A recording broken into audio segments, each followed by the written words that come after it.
When you're learning a new piece on the harp, there's so much to think about. It can be so hard to look ahead and play without stopping. So today we're going to look at how to practice placing so that you can play beautifully smoothly. One of the most important parts of harp technique is placing before playing and bracketing, and that means that you're not plucking one finger at a time. So I talked about this in a previous video called A Common Mistake of Self-Taught Harpists. Make sure you've watched that video first. And today we're going to be using that same free piece of sheet music, Sailing on a Lake, which you can download in the cards or the description box. And we're going to be looking at how we can really practice our placing and bracketing so that it's really effective to help us play smoothly and fluently.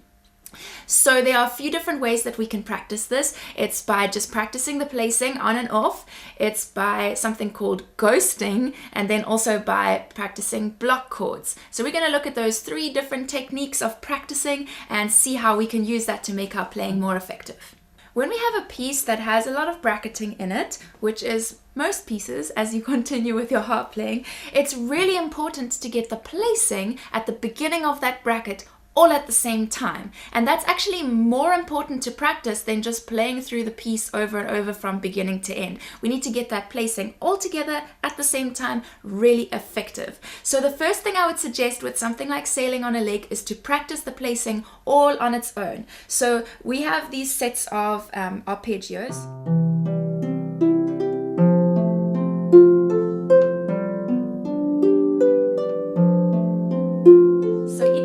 Those arpeggios, I'm placing the fingers, the three fingers for the bracket, all at the same time, and then I'm plucking them one by one. So I place and then I pluck them. So we can isolate just that placing and practice that all on its own. So this is the first way that you practice placing to become more fluent. You just practice the placing on its own.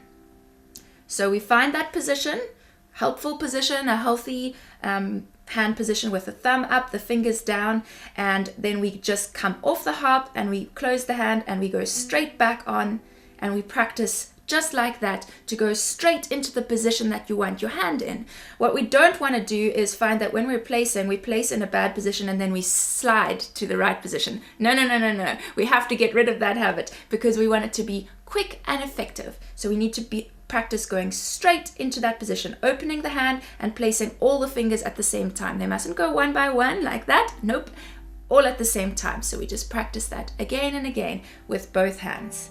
And you can practice that over and over for all the different shapes of brackets in the piece. So maybe you have some parts of the piece where it's 3 notes in a triad like that. Maybe you have 4 notes in a different spacing, or you have 3 notes in this kind of shape. So every time you find a different shape of brackets or different placement in the piece, you can practice just going on and off to practice going straight to the right position. Another thing that makes this really effective is if we use squeeze and release. So that is when you come onto the strings all at the same time in the right shape, and then you squeeze and then you come off, and you on the same time squeeze and you come off. So it's squeeze and release, squeeze and release. And you can do this for all the different shapes in the piece. And that really helps by giving your brain a little bit of extra input because you can really feel the space between the strings as you're doing that. Another technique that's really helpful is called ghosting. Now we use placing and we just go through the entire piece, all the brackets in the piece. So just like that for Sailing on a Lake, we place, place, place, place, place, place. We're just practicing the placing, no playing at all. And that's also really helpful if you have neighbors or people who are staying in the same house as you, who are sleeping while you're practicing. You can be practicing the most important part of your piece, placing, all at the same time. You can go through the entire piece without even making a single sound. And then the next technique that's really going to help with your fluency is block chords. It's very similar to ghosting, but now we're going to play those chords of the bracket all at the same time, all the notes in the chord. So instead of playing like this, we're going to play those groups of brackets together in block chords. And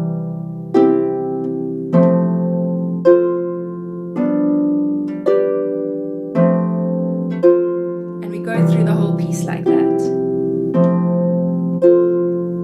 And you can pair this with other techniques such as chunking, so I'll put a link to the video like that, and it can be really helpful to just focus, and maybe there'll be a whole lot of different placements. Maybe sometimes it will be this placing and sometimes it will be like that, and even if it doesn't sound nice, because maybe it's a melody that you're playing and there's notes that are next to each other and it sounds a bit discordant. It doesn't matter, we just go regularly through the whole piece playing all the brackets as block chords. Now I'm going to demonstrate how you can use block chords with a slightly more complex piece. So I'm going to be using Pamela Bruner's Performance Gems, really good book, and I'm going to be using her arrangement of Amazing Grace, but I'm really just going to play the melody and I'll show you with just that one hand. So what it will look like once you're playing it is...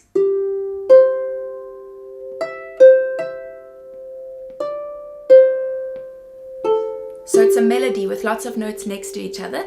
When I play it with block chords, I just play each of those brackets with all the notes together. So it will look like this. It doesn't matter about the rhythm.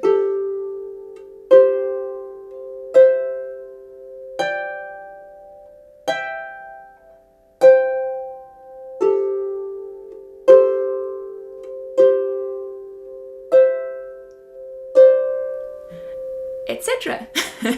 So that's how it works, and you just take it as slowly as you need to, playing all the chords at the same time. And an encouragement for you is that it is so worth it. Taking your pieces slowly and working on just the things that are going to make the most difference, it really has an effect on your playing and your fluency. And so I hope this tool is really helpful for you. Make sure that you've downloaded Sailing on a Lake so you can practice it. I think it's a really good exercise to work on your placing and your bracketing and everything. So I'll put a little link down there where you can download Sailing on a Lake, and then make sure you subscribe so you can see a new video next week Thursday, and I hope to see you then. Bye!